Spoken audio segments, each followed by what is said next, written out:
We're down here on our Montgomery County project. I literally just pulled in the farm like 3 minutes ago with a truck full of cameras, a cell cam, and taking a look at what we've got down here and trying to see if we can locate a big deer here for later season. It's November 16th and the rut is starting to pick back up again. These bucks are coming off their first does. So we're gonna take another look here and try to find some spots for cameras. So seriously, I was here for like 3 minutes. Here's my truck. I get out of the truck and walk 10 yards to the backside of this standing corn. There's a giant, two giant scrapes right here.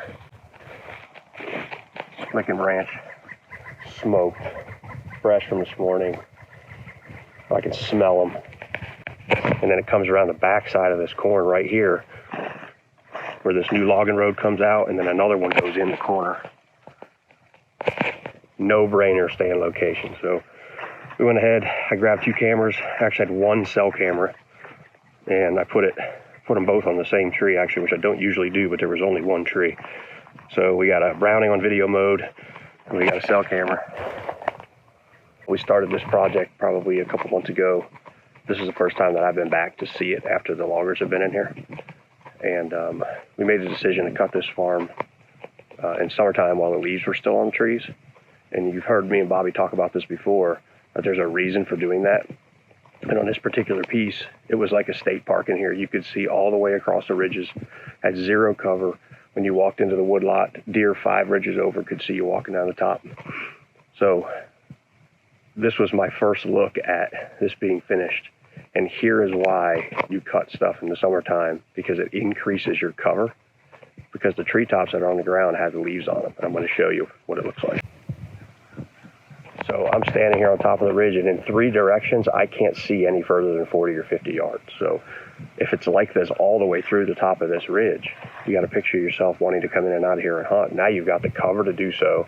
The cover's here for the deer to be more secure.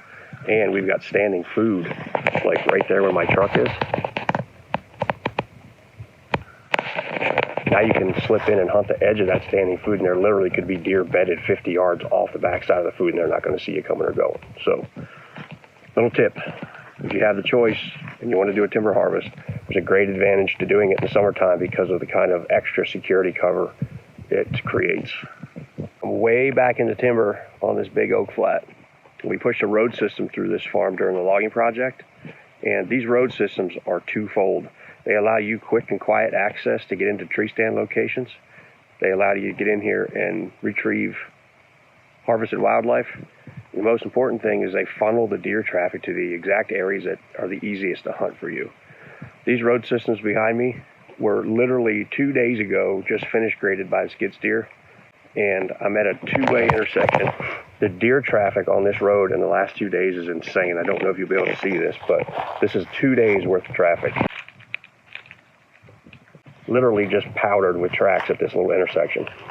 So we want to see what's going on back in here. So we stuck a trail camera on this 2-way intersection. I'm going to turn it on video mode right now, give you one more view of how this pretty road goes through this flat.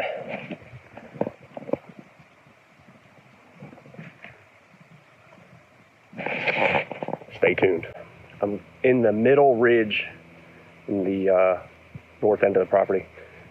And you hear us talk a lot about cutting stuff a little bit harder for bedding thickets.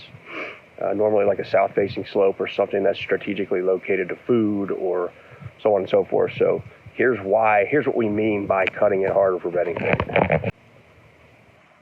By cutting it hard like that, it lets more light in to that particular part, and then the regeneration happens faster and it gets thicker because of the canopy being open. So here's what a normal canopy looks like in the logging project.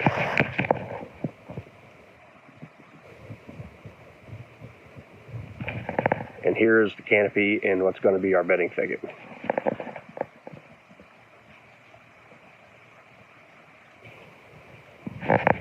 When you let that light in, the underbrush comes back so fast and so thick that it creates those little pockets of security cover. And if you strategically place them throughout the farm, they can work very well for how the farm hunts. And you can also use it for access and all kinds of other benefits from creating those little mini thickets.